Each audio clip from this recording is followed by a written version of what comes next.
பொய்களை கத்தி கத்தி உறக்க பேசினா மக்கள் மறந்துட்டு இவர் பேசுறதெல்லாம் நம்புவாங்கன்னு நினைச்சுட்டு இருக்காரு. அதனாலதான் முதலமைச்சர்கிற மக்கள் அளிச்ச பொறுப்புக்கு கூட மரியாதை தராம தரந்தாழ்ந்து என்ன ஒருமையில பேசிட்டு வர்றாரு. அதை பத்தி எல்லாம் நான் கவலைப்படல. இன்னும் பேசுங்க, இன்னும் இறங்கி பேசுங்க. நாங்க அதை பத்தி கவலையே படல. எங்க பணி மக்கள் பணி. உங்களுக்கு எல்லாம் பதில் சொல்லி என்னுடைய நேரத்தை வீணடிக்க நான் விரும்பல. என்னை பொறுத்த வரைக்கும் பேச்ச குறை, செயல நம்ம திறமையை காட்டணும். ஏதோ தன்னை எம்ஜிஆர் நினைச்சுக்கிட்டு ஜெயலலிதா அம்மையார் மாதிரி நினைச்சுக்கிட்டு சவுண்டு விடுறாரு. ஆனா பாவம் அவருக்கு தெரியல.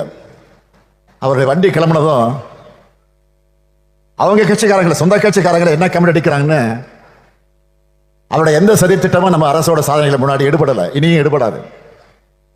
நம்ம திராவிட மாடல் அரசை பொறுத்த வரைக்கும் ஒவ்வொரு மாவட்டத்துக்கு தேவையானதை பார்த்து பார்த்து அவன் செயல்படுத்திட்டு வரும். அனைவருக்குமான நல்லாட்சி நடத்திட்டு வரும். இந்த நல்லாட்சி என்னாலும் தொடரணும் தான் மக்களாகிய நீங்கள் விரும்புறீங்க. இந்த நல்லாட்சி என்னாலும் தொடரும். உங்கள் விருப்பங்கள் எல்லாம் நிறைவேறும்.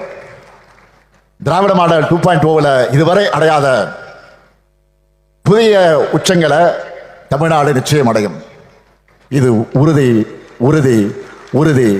இதை உங்களோடு சேர்ந்து முத்துவேல் கருணாநிதி ஸ்டாலினும் உறுதியெடுக்கிறான். நன்றி, வணக்கம்.